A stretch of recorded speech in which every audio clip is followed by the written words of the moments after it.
ఇది వినండి. ఇక చివరి లేదను ప్రేమ మనదని మనసు తెలిపిన తరుణమిలాగా. ఇప్పుడు ఇది వినండి. ఇక చివరి లేదను ప్రేమ మనదని మనసు తెలిపిన తరుణమిలాగా.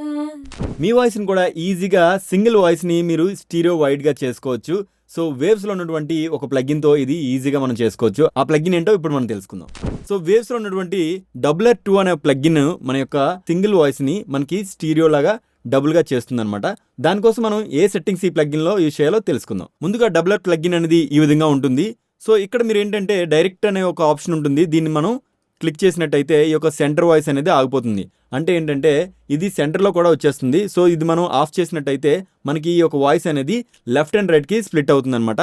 సో ఇప్పుడు ఇది విత్ డైరెక్ట్ వితౌట్ డైరెక్ట్ ఒకసారి చెక్ చేద్దాం. ఇక చివరి లేదను ఇక చివరి లేదను. సో ఈ విధంగా మీరు ఒక్క సింగిల్ వాయిస్ అనేది ఈజీగా మనం డబుల్గా చేసుకోవచ్చు. సో ఈ యొక్క టెక్నిక్ అనేది మీకు మీ యొక్క హార్మోనిక్స్ కానీ బ్యాకింగ్ వోకల్స్ కానీ మిక్స్ చేసేటప్పుడు చాలా బాగా ఉపయోగపడుతుంది. సో ఈ యొక్క ప్లగిన్ యూజ్ చేసుకొని మీ యొక్క సింగిల్ వాయిస్ని స్టీరియో కింద మార్చుకోండి. ఈ వీడియో నచ్చినట్టయితే లైక్ చేయండి, మీ ఆడియో ఫ్రెండ్స్కి షేర్ చేయండి.